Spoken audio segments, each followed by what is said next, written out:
This is the Disaster Action Plans file. The purpose in this file is to provide you with some references as to what you can do for these particular disasters, either before, during, or after it happens. It's pretty easy to use. What you need to do is go ahead and click on the check boxes for any disasters that you want to prepare for. I'd suggest starting with 2 or 3, but you can certainly do more. So let's say I wanted to prepare for an earthquake. I go ahead and click the checkbox, and when I do, 2 additional pages will show. So I can either scroll down, or I can use these navigation buttons down below. If I click the next page, I'll go to the, in this case, because earthquakes is only when selected, I'll see earthquakes. If, however, I chose blackouts, then blackouts would be the first page I'd see. In this case, it's earthquakes. So when I click on the next page and I see the first page on earthquakes, you'll notice the very first thing you see is this reaction section. And the idea here is to decide how you're going to react to an earthquake. Are you going to evacuate only if you need to? Are you going to evacuate immediately, or will you be sheltering in place? You don't have to pick from these 3. You can certainly type in your own. That's no problem. Once you've done that, then you have actually 4 total sections in this particular, for this particular disaster, earthquakes.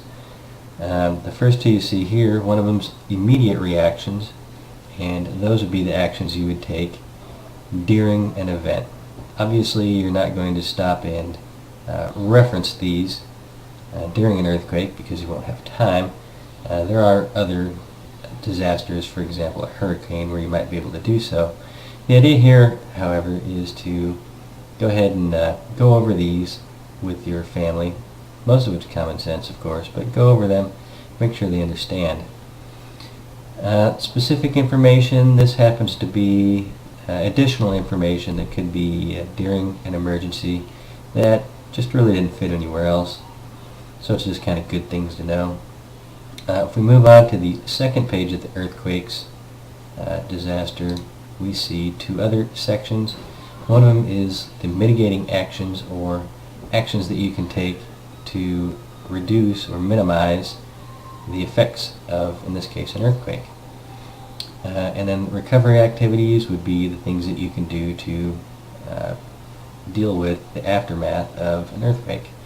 So again, most of this stuff should be common sense, but they're kind of just in case, just to be sure. So, and down here there's the additional notes box. If for some reason there's something specific to you or your family that you'd like to remember, you can type that in down here, or when you print it out, you can write in there also.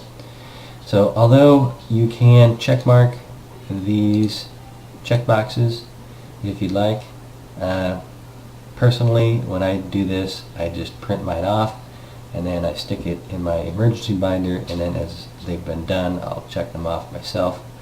You do what you'd like. It's obviously as you see fit.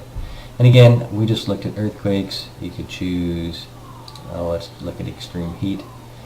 After we do earthquakes, and I keep going, then I see extreme heat. There happens to be 2 pages for this one too. Not quite as much information as earthquakes, but the same idea.